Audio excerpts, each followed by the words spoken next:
हम पे हिंसा करने का प्रयास किया गया, ललकारा गया।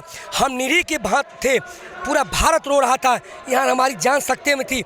लोकतंत्र का चीरहरण में निस्तब्ध था। जो 28 की रात थी वो तो बहुत भयावह हो गई कि इनको गिरफ्तार कर लिया जाएगा और बाकी लोगों को डंडे और लाठी मार करके भगा दिया जाएगा। अभी हम गाजीपुर बॉर्डर पर मौजूद हैं और यहाँ पर किसानों की तमाम भीड़ देखने को मिल रही है। तमाम प्रदेशों से किसानों का जत्था यहाँ पर आ रहा है और हम यहाँ पर तमाम लोगों से बातचीत करेंगे कि यहाँ की स्थिति क्या है और आगे किसानों की रणनीति क्या है। जय हिंद।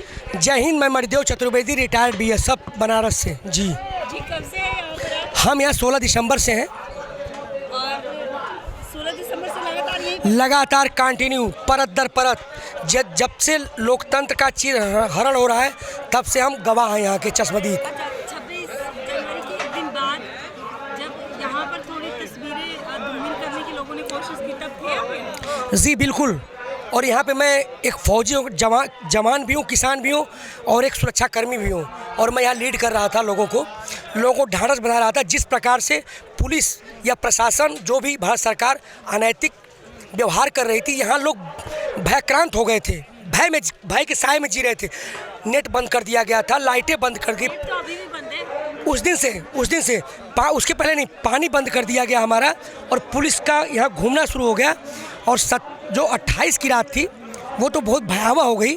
वहाँ पे उस दिन तो सब कुछ पुलिस घूमने लगी। 144 का हमारा धारा लागू कर दिया गया, हमें से यहाँ से 2 घंटे के अंदर खाली करने कह दिया गया।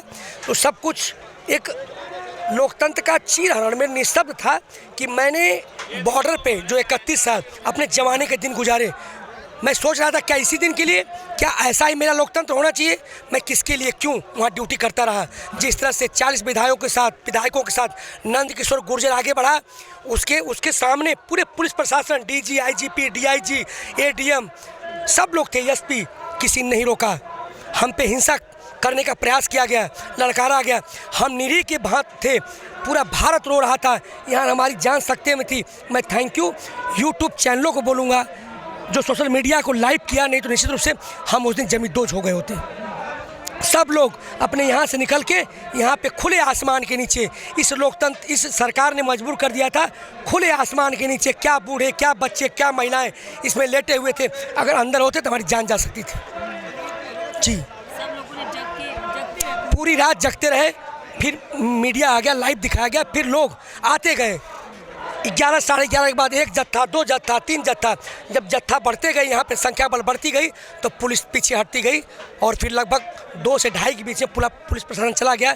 लेकिन 7 बजे से जो हाई प्रोफाइल तांडव चलता रहा, कल गांधी जी का जो पुण्यतिथि थी, हे राम, लोकतंत्र हे राम हो चुका था। आज हम कहीं जमींदोज होते, कहीं किसी यमुना में कहीं दफना दिए गए होते। जी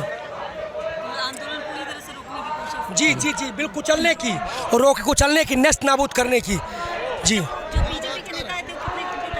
ये लगभग 10 से 15 मिनट रहे, 15-20 मिनट। जी 40 लोग थे लगभग। नहीं, कोशिश ललकार रहे थे, निकलिए, हमारे टिकैत जी अनाउंसमेंट कर, उनको आने दीजिए, रास्ता दीजिए, देखते क्या होता है। पुलिस प्रशासन खड़ी हुई क्या कर रही है, देखिए क्या हो रहा है। चिल्ला रहे थे बराबर, वो लोग आगे बढ़ रहे थे, ललकार, फिर बाद में उनको हटना पड़ा। हम लोग आने दीजिए, देखते क्या होता है।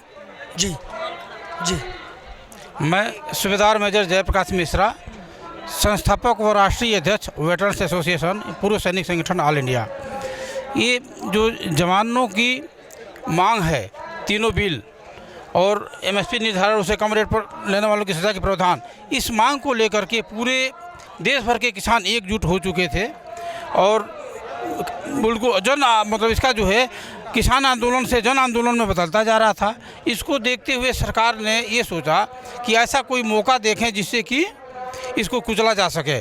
तो कोशिश बहुत किया उन्होंने, लेकिन 26 जनवरी को उनको एक मौका मिला, ताकि उन्होंने रूट तो दिया, लेकिन हमारे कुछ युवाओं को बहका करके और लाल किले की तरफ ले गए और वहाँ क्या कार्रवाई हुई, क्या क्या हुआ, ये सारे देश में छिपा नहीं है, जो कि उनकी सोची समझी रणनीति थी। उसके बावजूद भी उनका पेट नहीं भरा, तो यहाँ पर लाइट काटा गया, पानी बंद किया गया, ये सब के बावजूद भी कमज़ोर नहीं पड़ा। उन्होंने ये देखा कि जो 26 जनवरी में लोग आए हुए थे, उसमें से कुछ लोग जो तुरंत मतलब जाने वाले थे, तो उनको ये लगा कि अब तो आंदोलन में कम आदमी हो गए, क्यों न इनके ऊपर हमला बोल करके प्रशासन का दबाव दे करके और जो है कि तोड़ दिया जाए। तो उन्होंने 26 जनवरी के ऊपर केस लगा दिया किसानों के ऊपर और उसके गिरफ्तारी का वो सब करने लगे।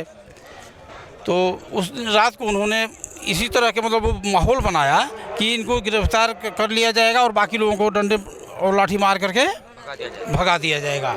लेकिन वो क्या है कि अभी ये है कि टिकैत जी ये कोई अपने लिए नहीं लड़ रहे हैं, पूरा देश के किसानों के लिए लड़ रहे हैं। तो उनके जो आंख से उस दिन आंसू निकला, वो आंसू नहीं था, पूरे देश की किसानों की दर्द के रूप में वो निकल के बाहर आया। और जैसे ही आप लोगों ने जो सोशल मीडिया वालों ने लाइव किया, उसका बहुत ही असर पड़ा, क्योंकि उसी रात सबको पता चल गया और रातों रात 12 घंटे के अंदर में पहले से भी आप अभी देख ही रहे हैं इतना भीड़ बढ़ गया। और ये सब अब इतना भीड़ को बढ़ते हुए फिर अभी सरकार कहीं न कहीं झुकी रही है।